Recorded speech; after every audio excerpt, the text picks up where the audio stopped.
Shalom from Jerusalem. This is Israel at War, an update on TV7 News Israel.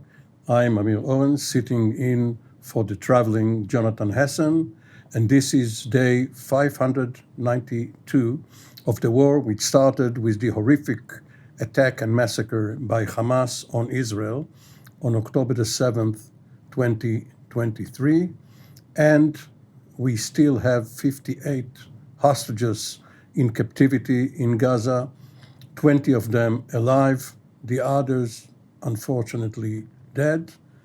There have already been 10 Israeli soldiers killed since the current campaign in Gaza started a couple of months ago, and with me right here in the studio are, on the diplomatic political side, Ambassador Danny Ayalon, formerly the Deputy Foreign Minister, Ambassador in Washington, and several other senior positions. Danny, welcome. Thank you, Amir.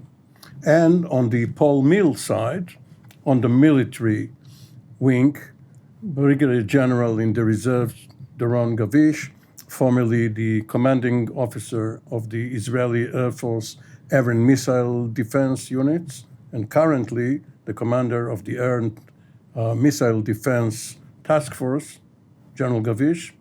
Shalom, Amir. And Dr. retired Colonel Eran Lerman, formerly in senior positions in the Directorate of Military Intelligence, as well as the National Security Staff. General Gavish, we know that there are two tracks right now. The diplomatic track, negotiations in Doha, which apparently are stalled. We heard the Qatari Prime Minister say that no progress has been made in recent days. And there is the military track, the Chariots of Gideon operation in Gaza. Are they being run in parallel, or are they going to converge at some point? Well, you're right, Amir, and this is something that we could see all over the Mediterranean. I mean, there's always those two tracks which are going next to each other and serving each other in a way. At the end of the day, we always have this classical statement saying that the military is another tool in the diplomacy. And this is what we see in the end of the day. When it comes to the Gaza Strip, it is something of the we could say it's going on in parallel with what we are seeing with the United States and so on. But this is only also, we have to remember, and you stated it in the beginning of this show, that at the end of the day, we are in a war. We are in a war against the vicious Hamas that came to Israel, that butchered and killed our civilians, and the war is not ended yet. We have two main goals that we are continuously talking about them, and we're not there yet. First of all is bringing back all our hostages. We have to remember that 58 hostages are still there in the Gaza Strip, and making sure that the Gaza Strip will be demilitarized zone without the Hamas as the ruler of this area which is next to us. So we're not there yet. So from one hand, yes, it goes in parallel with the diplomacy, but still it is the goals of our war are not achieved yet, and this is the reason why we're there. The Gaza Strip is a narrow piece of land or real estate, as President Trump would have it, only 360 square kilometers in size. And on its southern border, Egypt is the sovereign nation. But except for that so-called Philadelphia route or corridor, also under Israeli control at this. Yes, but except for that, Israel is laying siege on Gaza from other directions, as well as right now positioned in the south.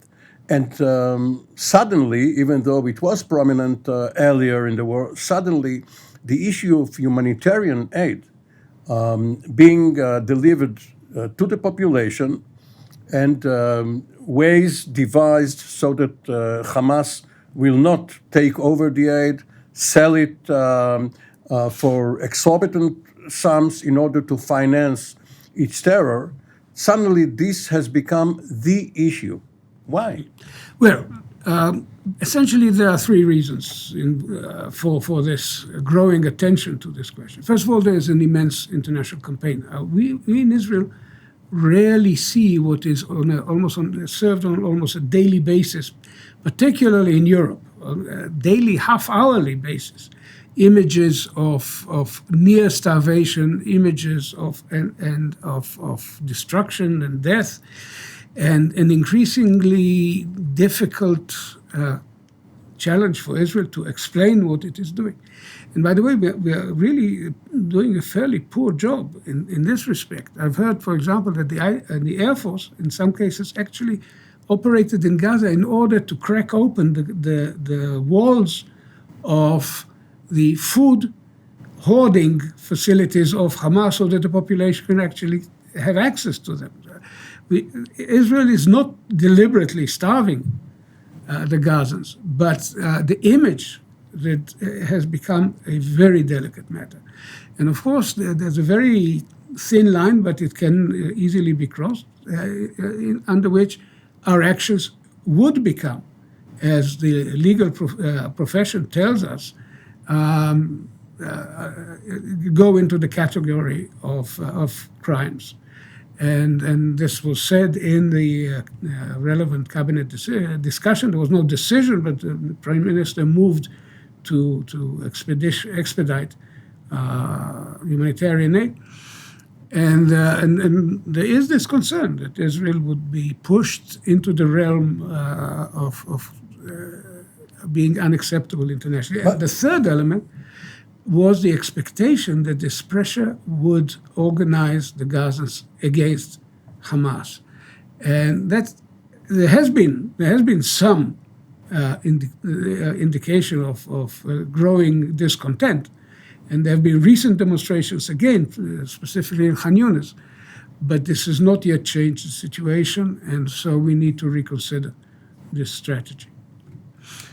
Ambassador Alon, you have been privy to outside pressures, both as the ambassador to Washington during one of the most terrible terror waves which hit Israel early in this millennium, and later as Deputy Foreign Minister when there was the Marmara incident and other problems which Israel encountered on the world stage, in addition to its battles with Hamas.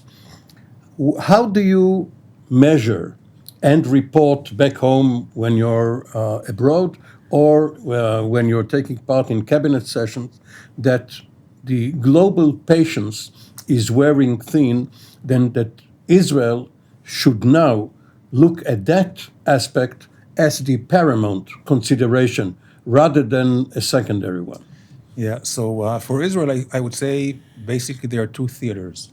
One, which we keep really a laser-guided close look at, is Washington, D.C., which is the most important. The other theater is basically Europe and the rest of the world, which is secondary because we are not dependent so much on Europe. And on Europe, we have been by design or default, been able to actually throw a monkey wrench into the European Union order. All decisions there by the European Union must be in consensus. Enough that one country is not part of it, then they have no teeth to really bite us.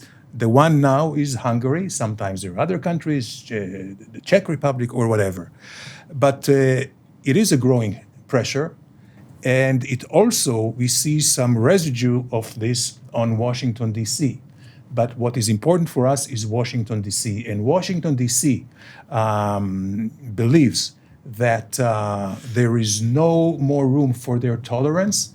Then we hear about it, and we don't have much choice but to acquiesce. This wasn't the case of Bush 1. This wasn't, I can go all the way back to Reagan and Eisenhower. But certainly, if Trump decides to stop it, we will stop it, and we will see a totally change of mind of Trump, who started his term with saying that the rains of hell will drop on Gaza, and now he says we need to help the poor Gazans. But you're talking about the consensus-based mechanism of the EU. In NATO, it's the other way around. When Turkey cast the dissenting vote, which blocked us from several operations or exercises. But there is now a sort of an elite group, the Quint, or the French, the Germans, the Brits, the Italians, with which the Americans are conversing more than with the entire group. Isn't that a sort of a grouping, you may add Canada to it, which is of concern to Israel?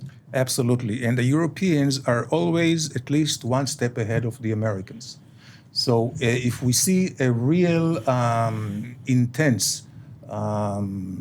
rise in the condemnation, in calling for sanctions, we know that this would not be effective or not would be even thought by the Europeans without some understanding by the Americans. The Americans have always had this policy of indirect pressure on Israel before, when they exhaust all other options, before they apply the pressure itself. General Gavish, few Israelis, if any, have been in intimate contact over the last year and a half with the U.S. military stationed here and in the region in general, and that is CENTCOM, the U.S. Central Command, and the various Army, Navy, Air Force, and Marine units attached to it. After President Trump has been to the region, and especially after he announced the ceasefire with the Houthis in Yemen, the impression is that the U.S. is cooperating with Israel, with the Israeli Defense Forces, to the fullest sense in defense. For instance, in intercepting the Houthi projectiles being launched at Israel, both missiles and drones, but not on offense. And that has to do with what happens in Yemen and regarding possible contingency planning vis-a-vis Iran. Is the impression correct? Well, we have to say that when we're looking on the U.S. strategy overall, in the last few years toward the Middle East, and the previous administration and this administration, we have to say that in the past it was really purely only defense, I would say, efforts by both of us, Israel and the United States. By the way, it goes like 20 years and more. We go back with this cooperation between us and the United States when it comes to the defense. On the offensive side, first of all, we have to say that the United States changed its strategy in our region starting from the beginning of this year, and we saw it also in Yemen. But it stopped. It stopped because it gained its immediate goals. But in general, the United States and the President of the United States is talking about preparing also military means vis-a-vis Iran, for example. So of course there is cooperation. We don't talk too much, and rightly so, about offensive cooperation, and I don't think that we should talk about it too much. But we do have to remember that there is a very close relationship. General Kurila, the leader of CENTCOM, the commander, I call him leader because I really believe that he's a leader. He's not only a commander of organization. He was the amount of times that he was in Israel. I think over 40 times, even more. So we could understand from that there is a close cooperation between Israel and the United States. And sometimes some things are better not to further discuss than just saying that we have a good cooperation. Eran, if you can take us back to your duties at the National Security Staff. Prime Minister Netanyahu and other ministers, the Minister of Defense, have said that the IDF brass, and specifically Chief of General Staff, Lieutenant General Eyal Zamir, have recommended that the cabinet approve the particular campaign which they are undertaking now. Gideon's Chariots. How is this process being undertaken? Is it top-down? The cabinet goes to the IDF asking for options, or is it bottom-up with the generals coming up with some options and asking the ministers to choose between them? Historically, and I cannot speak to what happened inside, behind closed doors in recent weeks, under the new chief of staff, it was clear, by the way, that the previous chief of staff held his own counsels and did not necessarily accept dictates, political dictates. And I think the present chief of staff is also showing quite a lot of backbone when faced with political manipulations. Historically, it has been the case that the IDF always had the lead in planning and even further in defining the purposes of warfare in previous warlike situations, not wars really, but as we used to call them, rounds, large-scale operations, but short of war, such as going back to Protective Edge or Guardian of the Walls. Very often it was the military which actually wrote the draft of the so-called we decide, the machlitim, the we decide. But once the cabinet adopts it, it's his policy. It becomes the cabinet policy, but it's historic because the IDF is better positioned in all respects, intelligence and understanding of operational capabilities and so on. That has been the pattern. It's somewhat unusual. The power, the relative power of the IDF in Israeli decision making, but it has been the case. Of course, at the end of the day, the leadership could always send them back to the drawing board.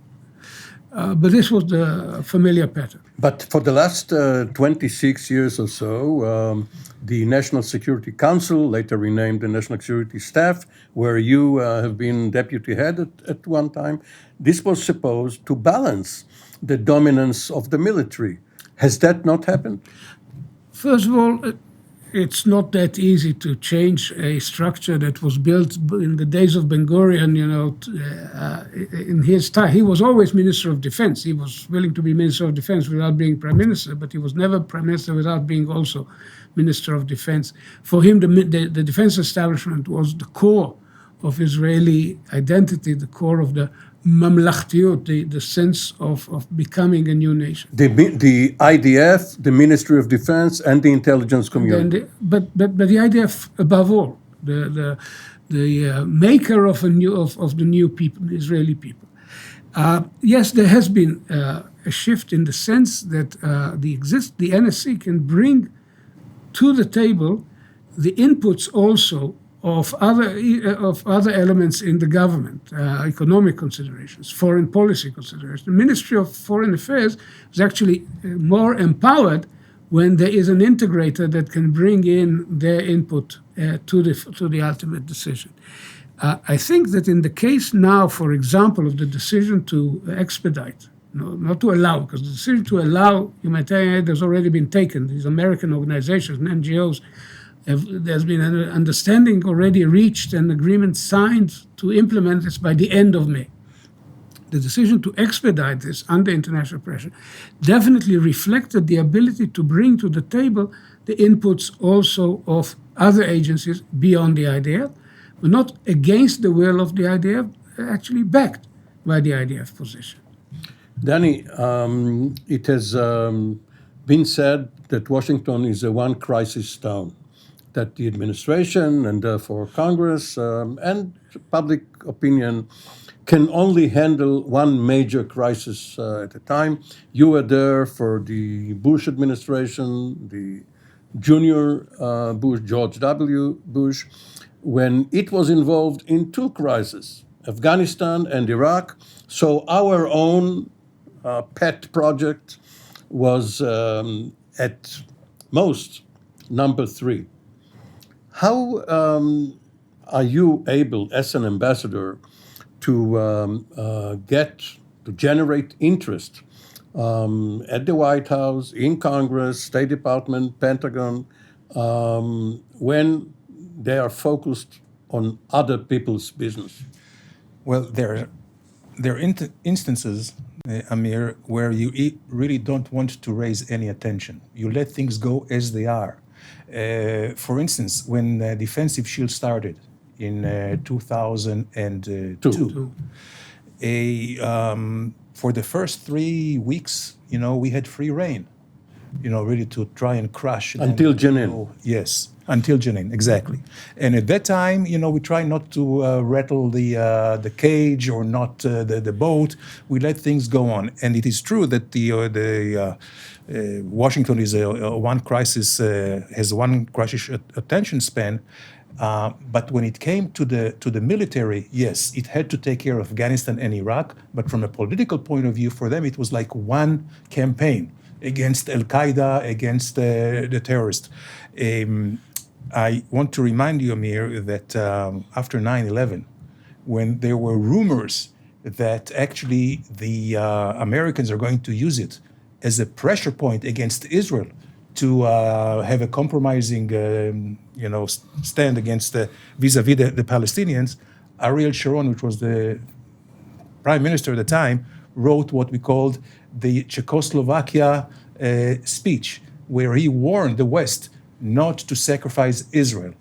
And this was... But he was saved by Arafat, Yes. who was intransigent. Of course. And at one time, in a conversation with Javier Solana, who was with the EU after his NATO position, he asked almost pleadingly, why can't Arafat be a Musharraf of Pakistan who knew how to change his position?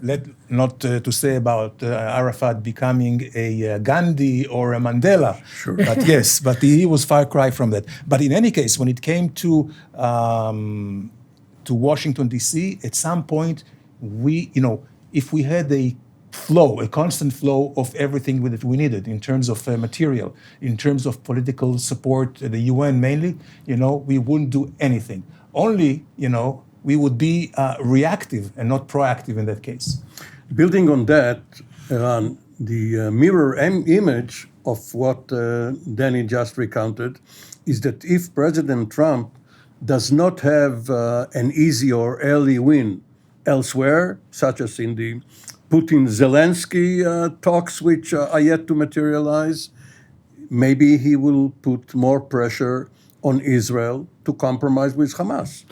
Well, I think he is increasingly interested in ending the war for the simple reason, for two good reasons. One is that he may need to focus all his attention on Iran, whether it would be on organizing finally a deal that the United States would be satisfied with, but also still in fairly high likelihood a slide towards a military crisis.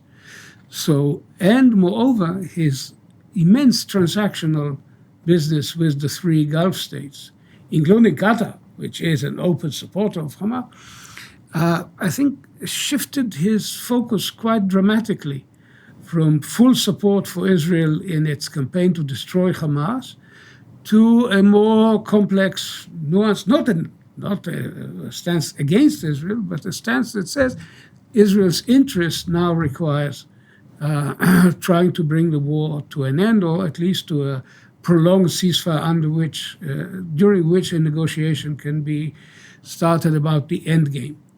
And all of this reflects also the internal rift within the administration between the MAGA isolationists and the more globalist... Headed by J.D. Vance, the vice president. Right, or so we assume, but and then who was supposed to come here, but ultimately will communicate by other means with Israel. But at the end of the day, once upon a time, if we needed attention in Washington, we could always go to the other side of Pennsylvania Avenue and raise our voice there in a manner that would echo. With both parties. With both parties, and which would echo at number 1600. This is no longer that easy because our base of support among Democrats is being frayed by the progressive left, and our base of support among Republicans is less effectual because Trump dominates the party in an unprecedented manner. Finally, General Gavish, the two options being negotiated are either another ceasefire for possibly 60 days and an exchange of 10 living hostages plus bodies for hundreds of Palestinian prisoners, and another round of negotiations regarding the later stage, or an all-for-all deal. The politicians will say what they will, but from a military point of view, in either of those results, will the IDF be able to look back and say we succeeded, or at least we didn't fail? You know, from the IDF point of view, we have to say, at the end of the day, the military serves what the cabinet would tell them to do. And whatever would be the decision of the cabinet, even if it would be to stop the war now, this is what the IDF would do, and the IDF would bring in the best plan. How do we deal with our security once we stop the war? This is what the IDF would do. General Gavish, Colonel Dr. Lerman, Ambassador Ayalon, thank you very much. This has been Israel at War, an update. We will be back with another edition tomorrow. For the time being, Shalom from Jerusalem.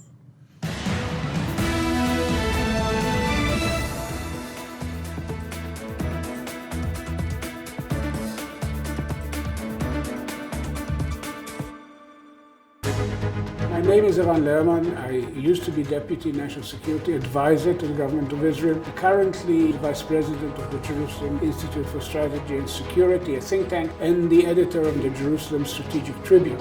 For the last few years, I've been a regular panelist for TV7, a fantastic opportunity to bring deep and analytical perspectives to the debate over regional affairs, Israeli affairs, international affairs, in the company of some of the best minds in Israel.